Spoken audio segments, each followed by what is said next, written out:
can't do it without your help. Find out more at NicoleSandler.com, and please click on that donate button. The Leslie Marshall Show, the only true democracy in talk radio. Of, for, and by you, the people. Live nationwide and streaming live at lesliemarshallshow.com. Call in with your thoughts at 888-6-LESLIE.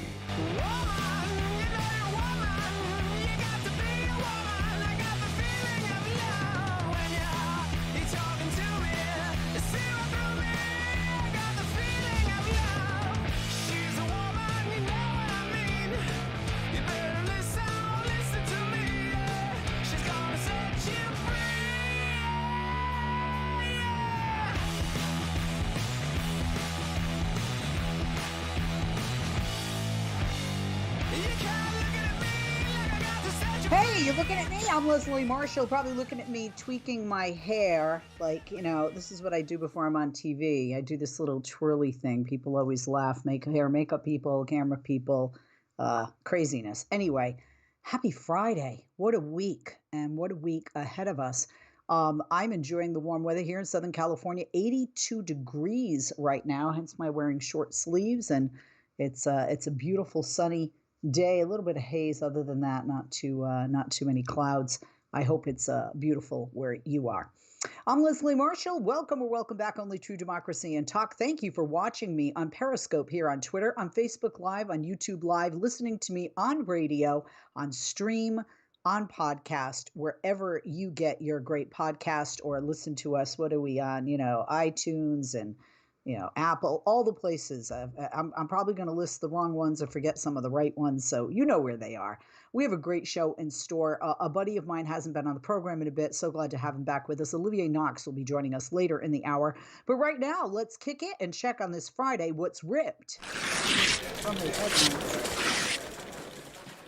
When Health and Human Services Secretary Alex Azar, who by the way, in case you forget about him, he was the one that slapped that pedophile on the wrist, who is now dead, as you remember. Anyway, when Health and Human Services Secretary Alex Azar announced this week that the federal government would begin releasing coronavirus vaccine doses that were held in reserve for those second shots, no such reserve existed. That's according to state and federal officials briefed on distribution plans. Now, I have to tell you this. I was listening to a local report on our local NPR affiliate here in Southern Cal, one of them KPCC in Los Angeles, and they were talking to different people who had got their first shot or helped their parents or grandparents get their first shot. They're having trouble getting through to make an appointment or to get their place in line or to find out where they need to go for the second shot. Maybe this is one of the reasons. Trump administration has already begun shipping out what was available. That began at the end of last month in December, and taking second doses directly off the manufacturing line. Now, health officials across the country had anticipated their extremely limited vaccine supply as much as doubling beginning next week. They're confronted with the reality that their allocations remain largely flat, and that dashes hopes of dramatically expanding access for millions of elderly people and those with high-risk medical conditions. Health officials in some cities and states were informed in recent days about the reality of the situation. Others are still in the dark. I just read before we came on that the second or third strain that's going to be most deadly is going to hit us en masse in March. Are we even going to be vaccinated from, the first strain by the time that comes around, with the size of our nation and with the really slow and faulty rollout of this vaccine? Both of the vaccines authorized for emergency use in this country, both of them, Pfizer and Moderna, are 2-dose regimens. The initial policy from the Trump administration was to hold back those second doses, and they wanted to protect against the possibility of manufacturing disruption. But that approach shifted in recent weeks. That's according to the officials. Of course, they remain anonymous. They were not authorized to discuss the matter. But what they said is they were told that Operation Warp Speed, which is overseeing the distribution of vaccines, and ahead of that will be released with the new administration coming in, and that's normal. That's not punishment. That's normal. When you have a administration change, you have the players in that administration change. Anyway, Operation Warp Speed is overseeing the distribution of vaccines. They stopped stockpiling second doses of the Pfizer-BioNTech vaccine At the end of this past year, the last shots held in reserve of Moderna's supply, meanwhile, began shipping out just this weekend. Now, the shift in both of those cases had to do with increased confidence in the supply chain, so that Operation Warp Speed leaders felt they could reliably anticipate the availability of doses for booster shots, required 3 weeks later in the case of Pfizer-BioNTech product, and 4 weeks later under Moderna's protocol. Now, but it also meant there was no stockpile of second doses waiting to be shipped. That was suggested by Trump administration officials earlier this week. Azar, at a briefing Tuesday this week, said, because we now have a consistent pace of production, we can now ship all of the doses that have been held in physical reserve. Now, he explained the decision as part of the next phase of the nation's vaccine campaign. Those in line for their second shots, they are expected to get them on schedule. States are still getting regular vaccine shipments. But state and local officials say they're angry. They're bewildered by the shifting directions and changing explanations of the supply. It is confusing. The health director in Oregon, for example, Patrick M. Allen, so disturbed that he wrote Azar yesterday demanding an explanation. He said, quote, earlier today, we became concerned when we discovered there were no additional doses available for allocation. That letter was reviewed by the Washington Post. And on a call with Perna earlier the same day, Allen wrote, the four-star Army general, quote, informed us there is no reserve of doses and we are already receiving the full allocation of vaccines. He said, if true, this is extremely disturbing and puts our plans to expand eligibility at grave risk. So just to be clear, when people want to recall Gavin Newsom and get angry at any governor, especially if they're a Democrat, and especially if the one throwing stones is a conservative Republican, you got to cut some of these governors, if not all, some slack. Because what's happening is they're being told, here's dose one. Oh, my bad. Those were all your doses. Okay? So now they have all those doses. They have vaccinated this segment of their population, this segment of their elderly population. They have to do round 2 on those people before round 1 because we're talking about a time sensitivity issue here. Okay?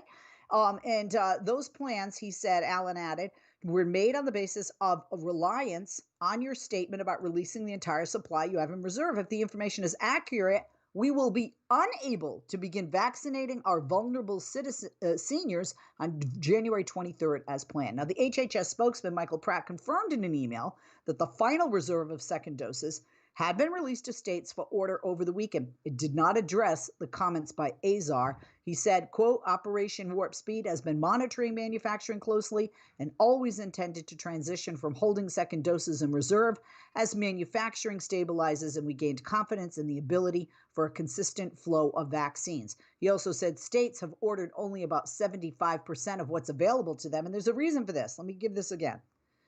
First on the list are people in residential facilities, nursing homes, assisted living, right? You have the state, you have the federal government shipping, the state receiving, the state coordinating locally now with private companies, Walgreens, CVS, Rite Aid, to then coordinate with the privately owned and operated assisted living or nursing home facilities. This is part of the problem. There's just too many links in the chain, so you get too many kinks in the chain, okay?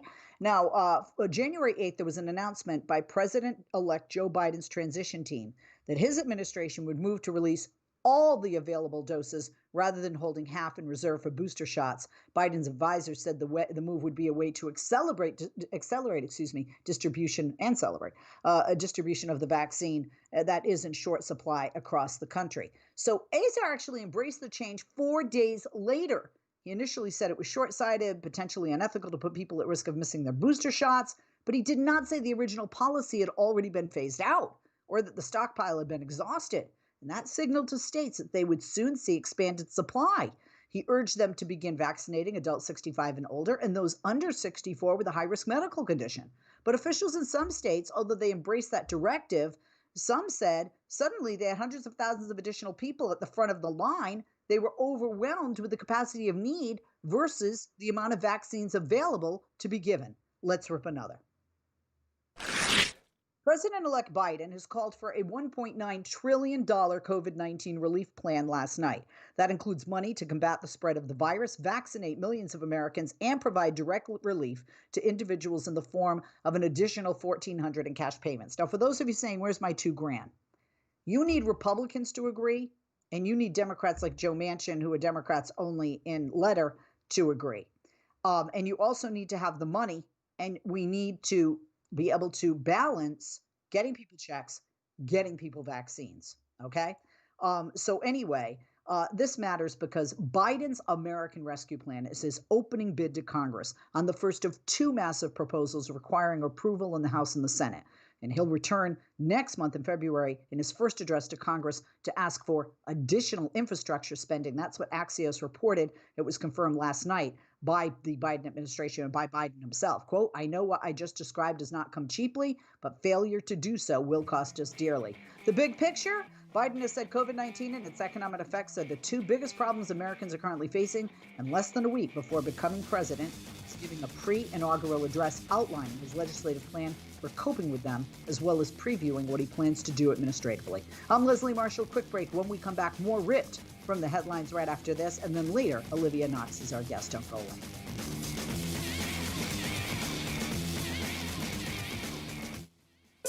If you're worried your friend may be struggling, remember, you don't have to be there to be there. You could say, how are you, or get a fake tattoo. You could ask with an app if it works for you. You could write them a text or knit them a sweater. If you can't be together, you could write them a letter. Whatever gets you talking. Whatever gets you talking. You could chat on the game, kick off your flip-flops. You could ask on your couch while you binge watch. However you do it, you gotta ask a friend. And if they don't share, you can ask again. Whatever gets you talking. Whatever gets you talking. Reach out to a friend about their mental health. Learn how you can help at seizetheawkward.org. Brought to you by the Ad Council, American Foundation for Suicide Prevention, and the JED Foundation. I was in the middle of the Atlantic Ocean when it... History in 2. On this day in labor history, the year was 1946. That was the day the United Electrical Workers joined the national post-war strike wave. 200,000 UE members walked off the job at General Electric, Westinghouse, and General Motors Electrical Division. Across the country, reduction of hours and phony job reclassifications led to a 30% wage cut, while years of wartime grievances piled up. All this led to the workers demanding a $2 a day pay raise. Many of these workers were young women on strike for the first time. They had spent much of the war fighting piecework and gender-based divisions of labor. Reports from the picket lines showed overwhelming support among the strikers and from the general public. Older male co-workers who built the UE joined young women strikers on the line. At the GE Mazda Lamp Works in Youngstown, Ohio, steelworkers joined women strikers to bolster the picket lines. In Lynn, Massachusetts, signs of women picketers read, "We want to live, not just exist," and "Let the pipes freeze. They don't care if we freeze," in response to maintenance crews being allowed to pass. In Bloomfield, New Jersey, 6 restaurants turned their establishments over to the strikers. GE President Charles Wilson complained bitterly of the 12,000 or so picketers that blocked the gates of the GE Schenectady plant. Strikers across the country faced violent confrontations and beatings as police on horseback waded through the crowds. Philadelphia strikers retaliated by pouring marbles onto the streets. Workers at GE and Westinghouse would eventually settle for 18 cents an hour, less than what they had hoped for, but more than either company had been willing to give. Management would remain in shock for years at the level of solidarity among the strikers and the community. Whoa, a new digital music player. Thanks, Mom. Oh, I'm glad you like it, because I can't wait to toss the big stereo. And now that we got your dad that big HD TV he wanted, we can throw out our old TV too. Hold up. You can't just throw out electronics. Really? They need to be recycled or donated. And how would we do that? It's so easy, Mom. Today, recycling electronics is just as easy as buying them. GreenerGadgets.org has all the info. We just enter our zip code to find a certified recycling center nearby. There are thousands of them, and new ones are being added all the time. Some of our local stores are even certified recycling locations. I like that. Did you know that some of the stuff in our old electronics could be used to make new products and conserve natural resources? Well, okay then. Let's gather them up. What was that website again? greenergadgets.org. We just enter our zip code and go. If you miss Leslie on TV this week, catch up at lesliemarshallshow.com.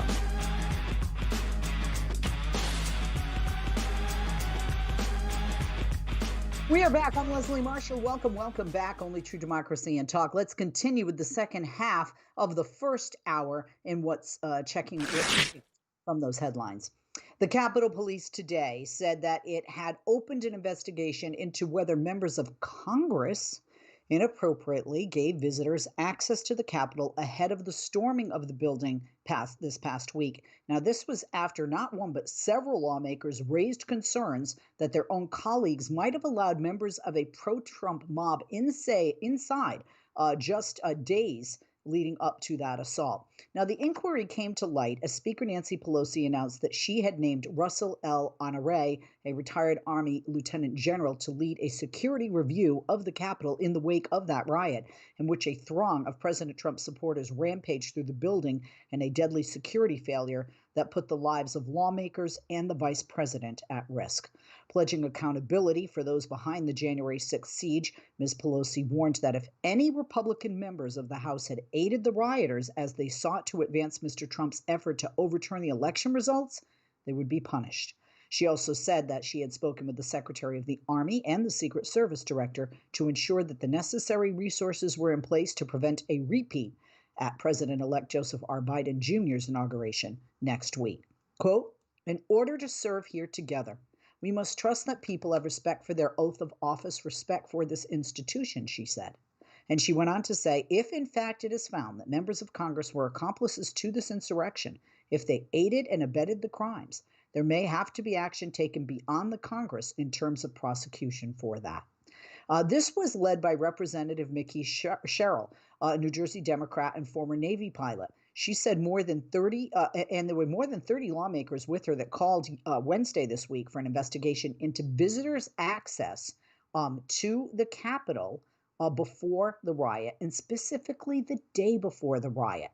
In a letter to the acting House and Senate Sergeant at Arms and the Capitol Police, the lawmakers, many of whom served in the military, and said they were trained to recognize suspicious activity, demanded answers about what they described as an extremely high number of outside groups let into the Capitol on January 5th at a time where most tours were restricted because of the coronavirus pandemic.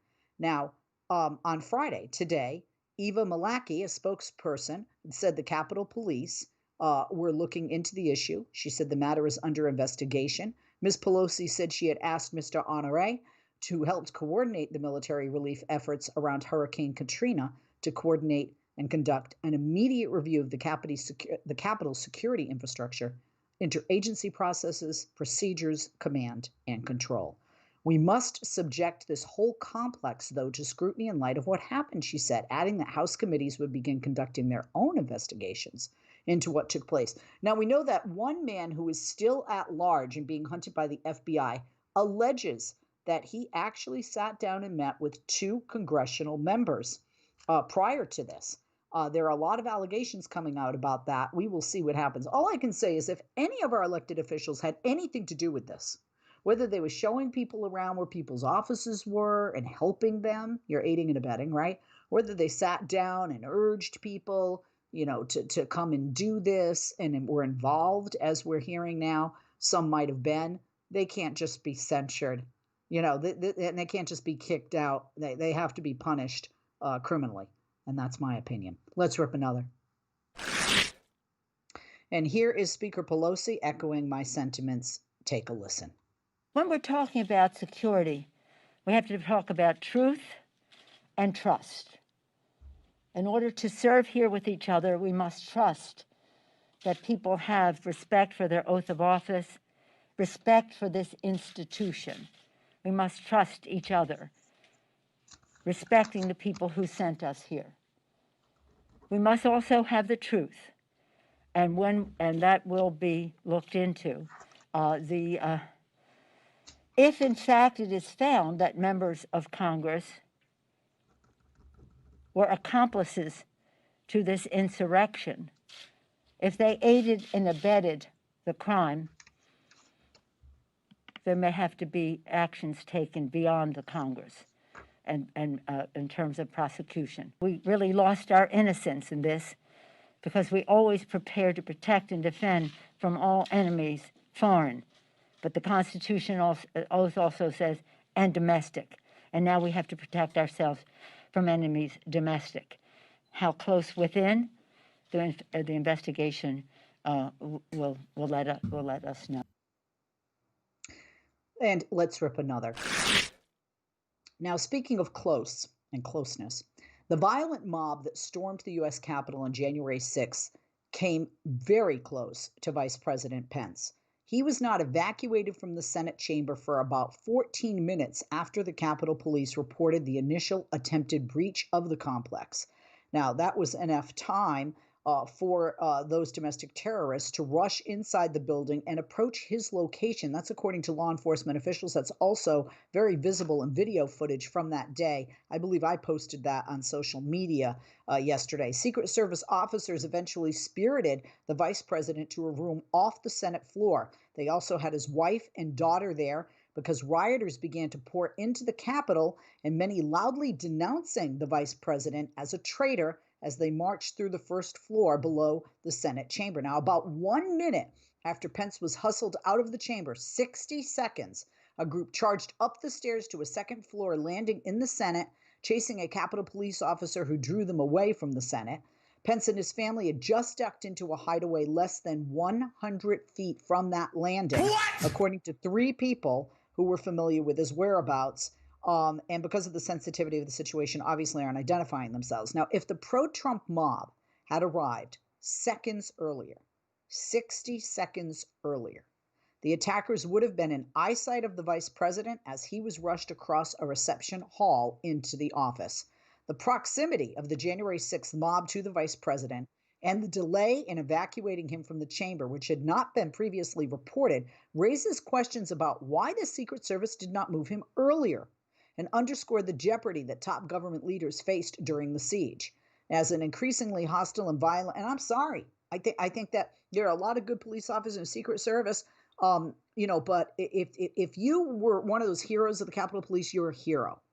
But if you neglected your duty and you put these people at risk, you should not be a police officer, because your job is to serve and protect. And if you are a Secret Service, your job is to take a bullet for the president or the vice president.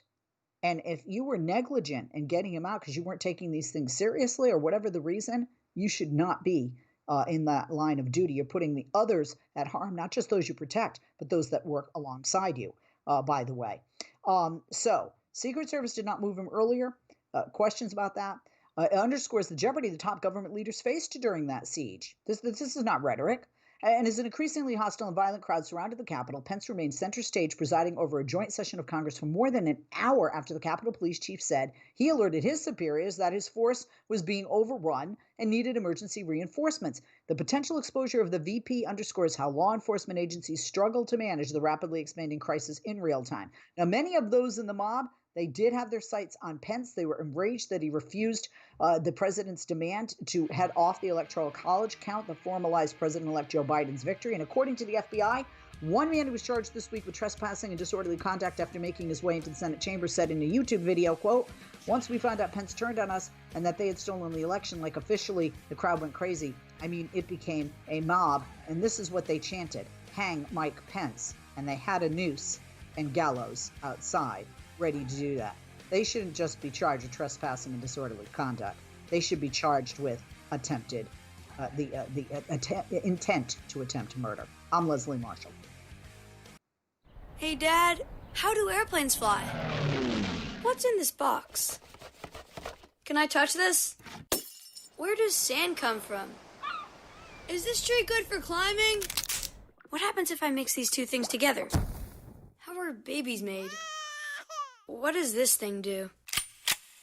Kids are curious about everything, including guns. Talking to them about gun safety in your home is a good first step. But you can do more. Always keep your guns locked, unloaded, and stored separately from ammunition. Storing your guns securely is the best way to prevent family fire, including unintentional shootings. For more information on safe gun storage and ways to keep your family safe, visit endfamilyfire.org. That's endfamilyfire.org. What do we keep in the attic? What's this thing called? Can I ride my bike backwards? Like I said, kids are curious. It's up to us to keep them safe. Brought to you by End Family Fire, Brady, and the Ad Council. Wake up and text. Text and eat. Text and catch the bus. Text and miss your stop. Wait. Text and be late to work. Sorry, I'm late. Text and work. Text and pretend to work. Text and act surprised when someone calls you out for not working. Who, me? Text and meet up with a friend you haven't seen in forever. Hi. Oh, hey. Text and complain that they're on their phone the whole time. Text and listen to them complain that you're on your phone the whole time. Text and whatever. But when you get behind the wheel, give your phone to a passenger. Put it in the glove box. Just don't text and drive. Visit StopTextsStopWrecks.org. A public service announcement brought to you by the National Highway Traffic Safety Administration and the Ad Council.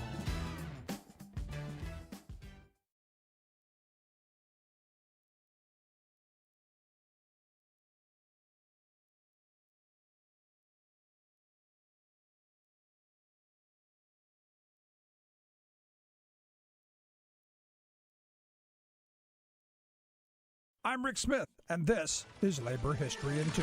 On this day in labor history, the year was 1946. That was the day the United Electrical Workers joined the national post-war strike wave. 200,000 UE members walked off the job at...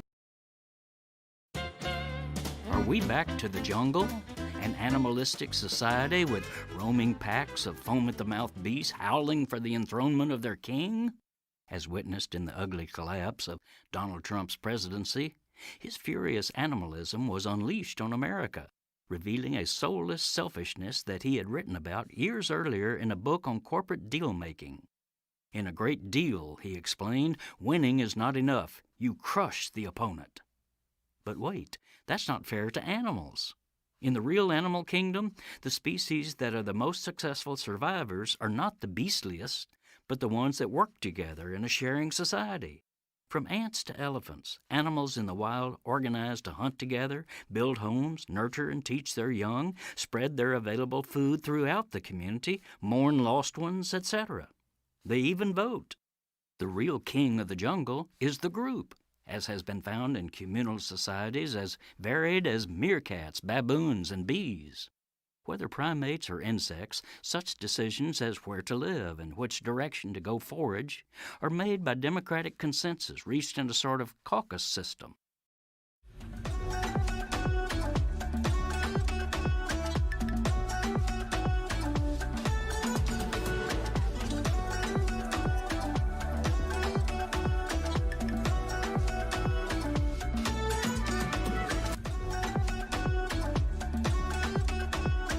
We're back on Leslie Marshall. Happy Friday. And speaking of back, we have back with us Olivier Knox. He used to be a regular guest on the show, and then he was really busy doing some other stuff. But now he is the new anchor of the Daily 202 at the Washington Post. It's a midday newsletter about politics and policy. He actually joined the Post from SiriusXM, where he was chief Washington correspondent. He hosted a live 3-hour show each weeknight focused on politics, foreign policy, and quirky corners of the federal government.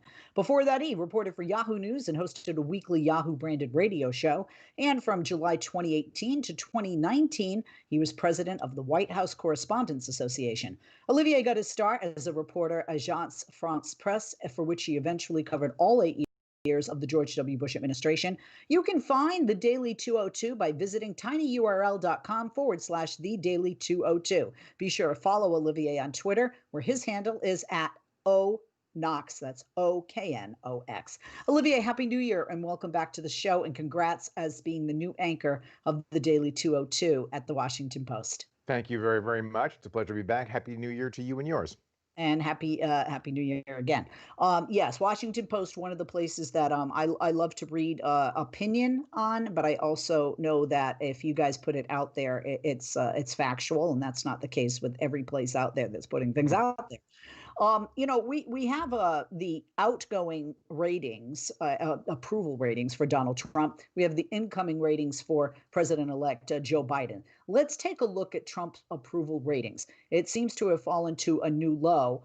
29% is what I'm seeing, according to a new Pew Research Center poll that was released today. And that's 29% of Americans approve of the job that he's doing in office. It's by far the lowest rating he has received during his presidency. More than 2 in 3 Americans, 68%, disapprove of his handling of the job.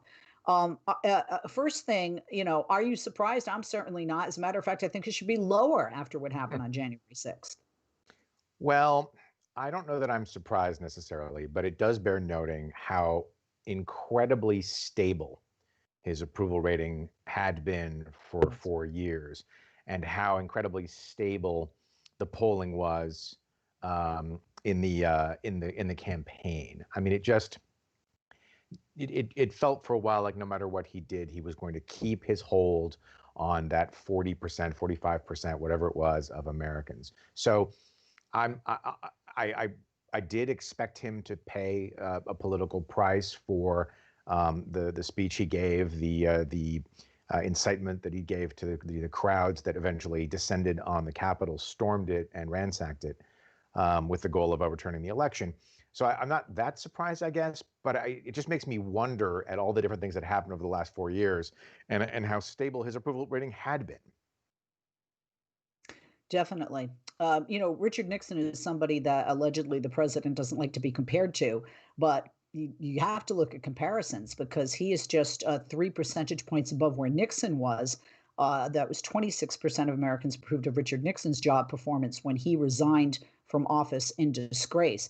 Does this low approval rating mean that the majority of the GOP will no longer be supporting Trumpism, and does it make it almost impossible for him to run in 2024? Or do we look at the fact that so many Americans have a short memory and he could have a resurrection of sorts?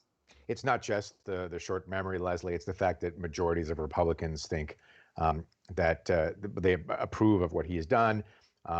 They are not as critical of the January 6th riots as independents or Democrats, and the fact that he's kept a hold. I mean, on those Trump voters. He's done something. He started out as a lifestyle brand. He converted that into a political brand, and now I suspect he's going to convert it back to a lifestyle brand. I would not be surprised if there were a Donald Trump store selling MAGA hats from now through 2024. So I don't think that those poll numbers forestall a possible 2024 campaign by Donald Trump. I will also note that as he leaves office, he's reinstalled his choice to run the Republican National Committee.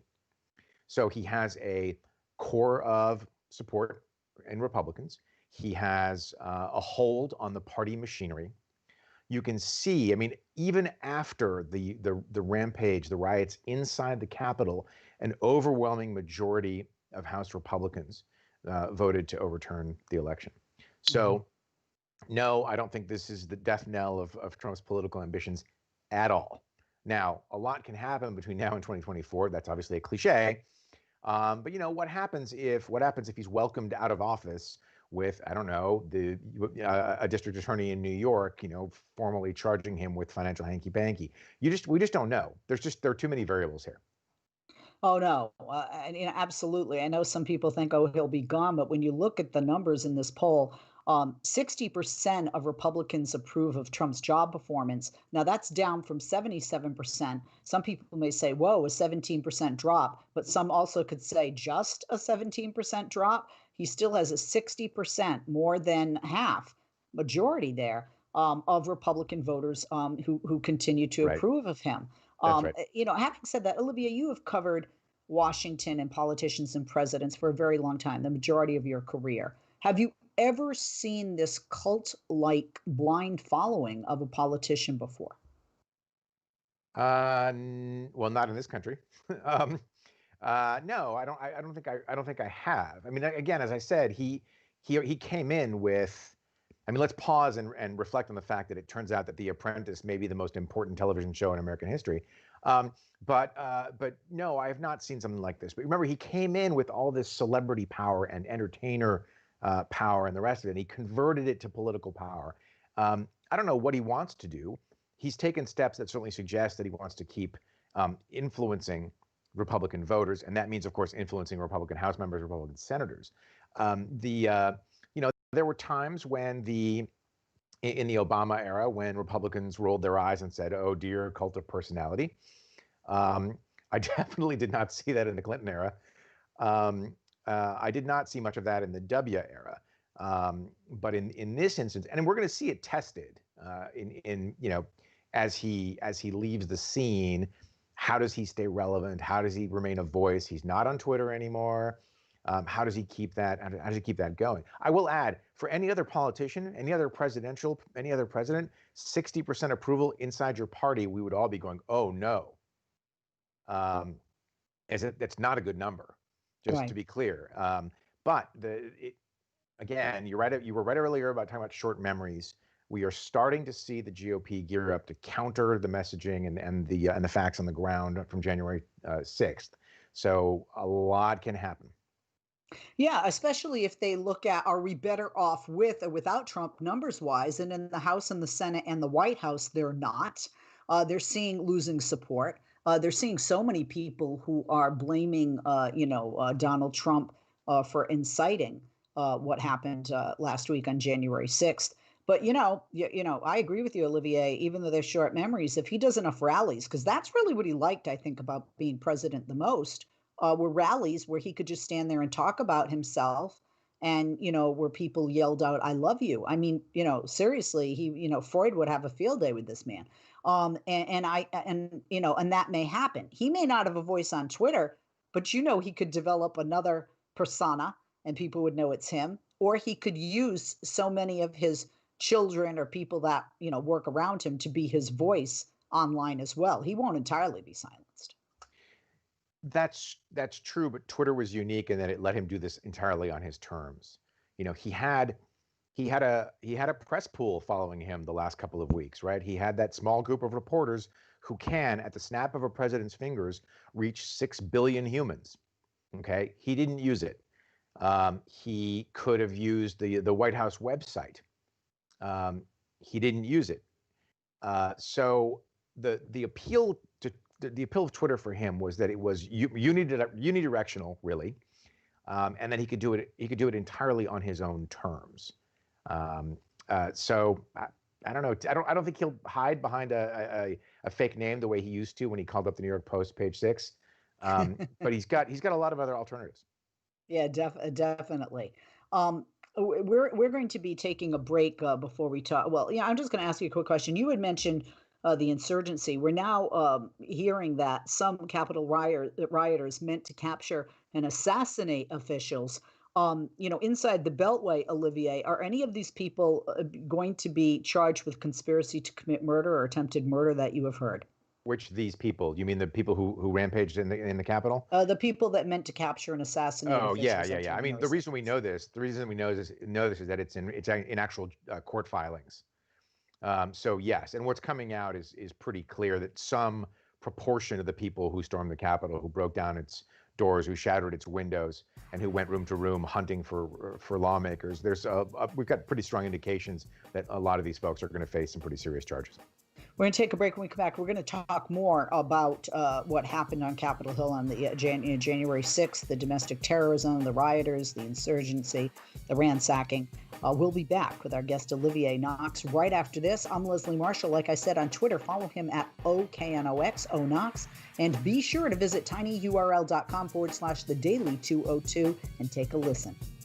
America, your children have an amazing superpower. They can help save lives by not having play dates. That's right. By replacing get-togethers with virtual play dates and video chats, they can help slow the evil spread of germs. And if your superheroes do go outside, make sure they continue their superhero wing by staying 6 feet away from others to protect everyone in America land.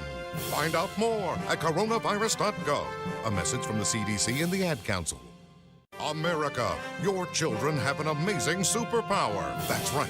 They can help save lives by simply washing their hands. Just 20 seconds of thorough hand washing after they've coughed or sneezed or been outside can help fight against the dastardly spread of germs. Armed with only soap and water and hands, your superhero can protect you, your family, and everyone out there in America land. Amazing! Find out more at coronavirus.gov. A message from the CDC and the Ad Council. He was the heart of your family, and he taught you our history. He helped you fix your first flat. He was the best backyard DJ around, and every time he'd tell a story, he'd own the room. But now more than ever, he may feel alone. Today, older adults and their loved ones are struggling to connect, in a time when connection has never been more important. But there is something we can do.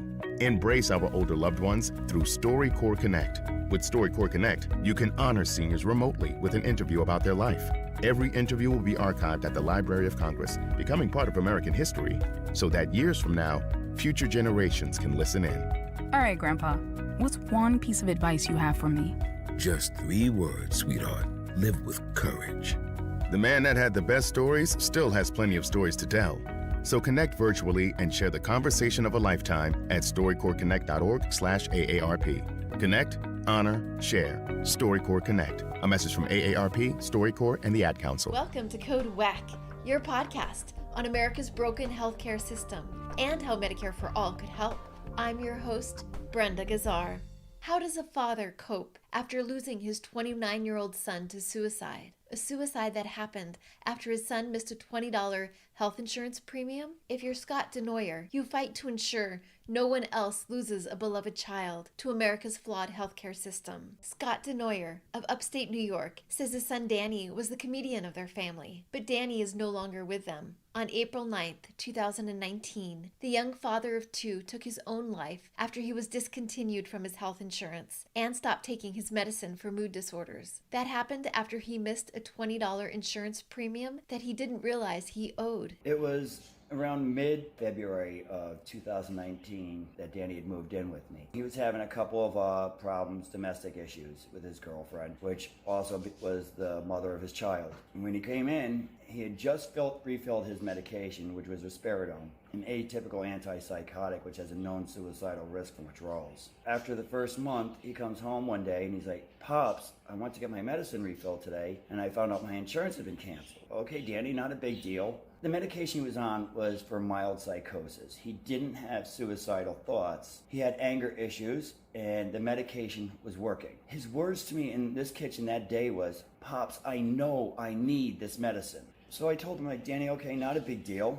You know, how much is it?" He tells me it's $250. It's a big deal because we don't have $250 lying around. Get the full Code WAC story on ProgressiveVoices.com and on the PV app. Catch all our episodes by subscribing to Code WAC wherever you find your podcasts. This podcast is powered by Heal California, a nonprofit that uplifts the voices of those fighting for healthcare reform around the country. Until next time, stay healthy. Follow Leslie on Twitter. Just go to www.twitter.com/Leslie Marshall, and we'll be sure to share your tweets. Now we're back. Olivier Knox, new anchor of the Daily 202 at the Washington Post. You can find the Daily 202 by visiting tinyurl.com/the Daily 202 and follow Olivier on Twitter. His handle is @OKnox, OKNOX. Olivier, thank you for holding. Welcome back. Let's talk about the Capitol riot. A lot has been coming out in recent days. We've seen a lot of different videos. We're hearing a lot of information from some that have been arrested thus far. One of the things is how close some of these rioters came to Vice President Mike Pence, and some of them clearly wanted to capture and murder him because they felt that he was a traitor in upholding the outcome of the free and fair elections that we had in this country. Can you speak to that? It was a very, very near thing.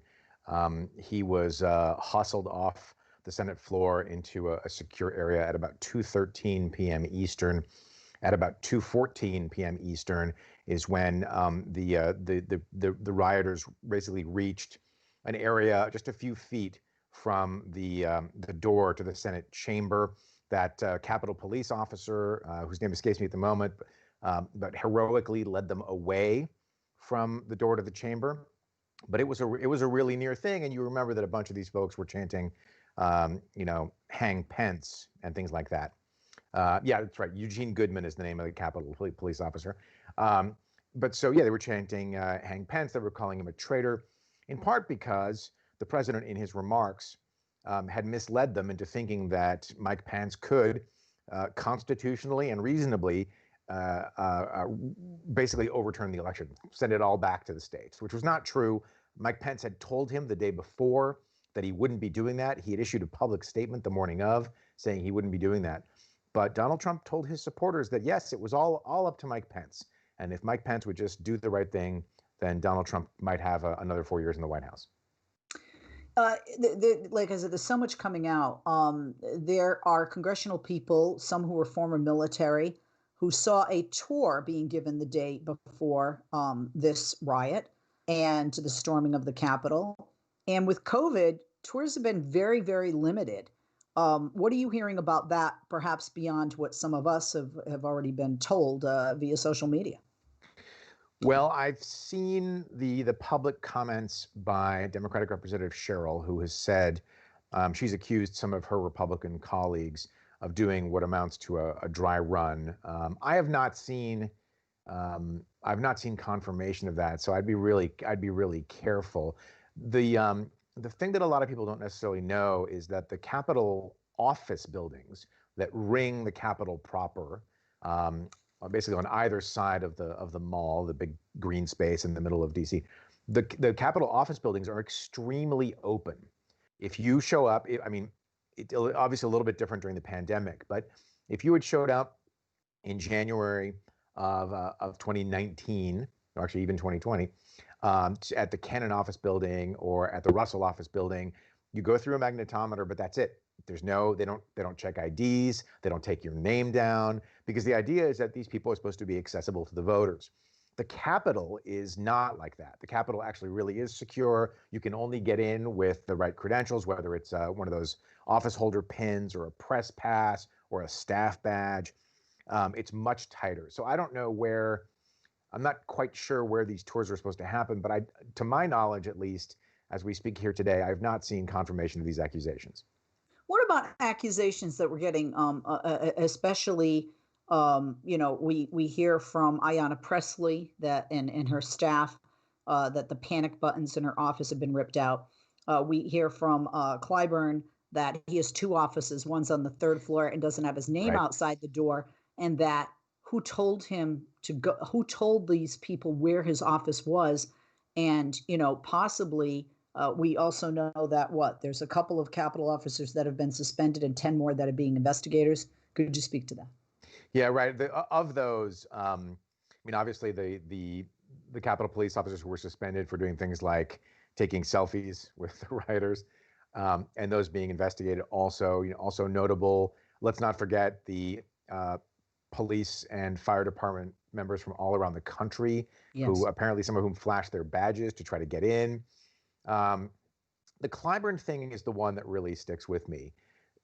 These are hard offices to find. Yes. They are not You and I have both been in those halls.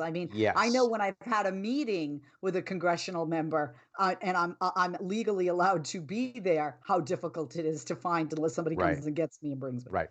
So that's the one that really stays with me. It's easy to find the speaker's formal offices. That's easy to find. But there are all these other offices, including Clyburn's, that are not easy to find. And what we're starting to see in some of these filings, court filings from federal and state officials, is that on some social media like Parler, some of these folks were sharing rather lavish maps of the Capitol, including the underground tunnels. The whole congressional complex is an absolute labyrinth. The Capitol Visitor Center is basically, if you've ever had a dream in which you were being chased through totally anonymous hallways, it looks like the Capitol Visitor Center. There's a warren of tunnels underneath, and it looks like some of these folks were really prepared for that. The Clyburn thing really sticks with me. The panic button thing sounds a little more complicated to me. I don't really know who would have gotten into the office to do that. and nor how that would have helped necessarily. But finding Clyburn's office, there are congressional reporters and congressional aides who would struggle to do that. Washington Post reported that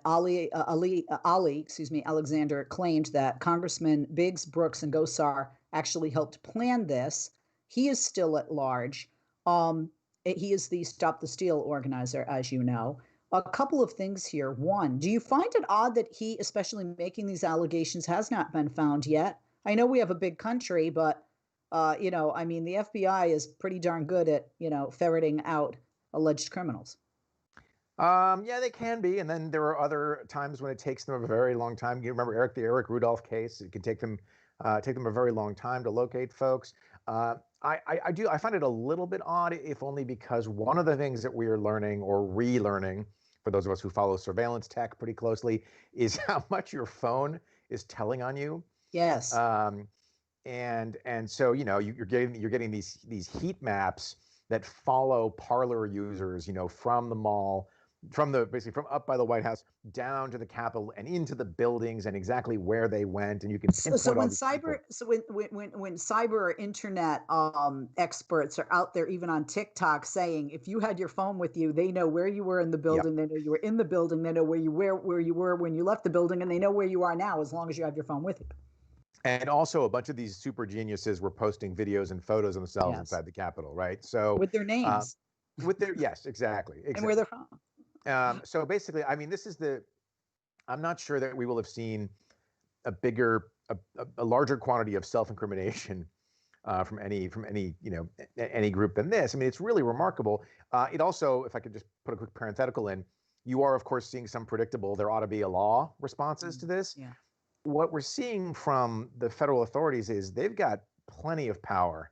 If they can, in some of these federal documents, it's talking about unlocking people's phones and getting texts and geolocation and heart rate and everything else. So am I surprised that he hasn't been caught? I guess sort of. But what's really amazing is how many of these folks really got themselves in trouble, not just through their actions, but because they did such a good job of documenting what they were doing. And put their picture out there. And how about the guy whose ex-girlfriend or ex-wife is like, I know who that is. Let's talk about Congressman Biggs, Brooks, and Gosar and this allegation, this claim by Ali Alexander.